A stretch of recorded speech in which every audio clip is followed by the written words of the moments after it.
d'Algérie. L'ensemble de nos institutions sont nées avec la guerre d'Algérie.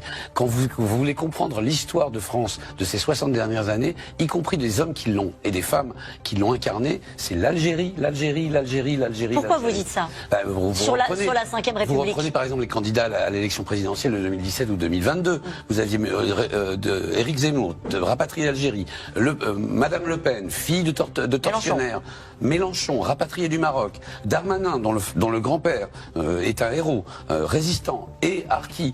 Vous pouvez multiplier les exemples par des dizaines. Madame Pécresse, dont le grand-père était le psychiatre de tout ce que l'Algérie française comptait de traumatiser de la guerre d'Algérie. Non, il y a pas moyen. Mais 1958, la naissance de la 5e République, la guerre d'Algérie, 1962, juste après l'attentat du Petit Clamart, au moment où le général décide, de Gaulle décide que son poste de président de la République sera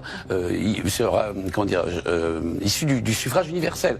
Tous les moments clés de l'histoire de la France, de ses institutions, de la manière dont nous fonctionnons, y compris des grandes majorités, pour s'opposer à ce que la 4e République pouvait avoir de précaire et qui n'a pas su gérer la guerre d'Algérie, tout ça est issu de la guerre d'Algérie. Donc il y a une prégnance historique absolument abyssale. Il faut que les gens aient ça en tête. Bruno Retailleau, ce soir, qui s'est exprimé longuement dans cette interview accordée à l'Express, et il dit « Aucune douleur de l'histoire n'autorise un pays à offenser la France ». On voit que c'est très vif comme manière de s'exprimer sur...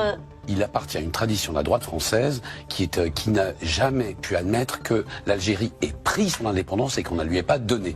L'Algérie a fait une révolution en 1962, elle a pris son indépendance, elle a dit non à la France. Et cette partie de la droite française qui n'a jamais accepté que l'Algérie, dans laquelle les militaires français et l'établissement français avaient placé tant d'espoir et dit non à la France, s'exprime encore par Bruno Retailleau.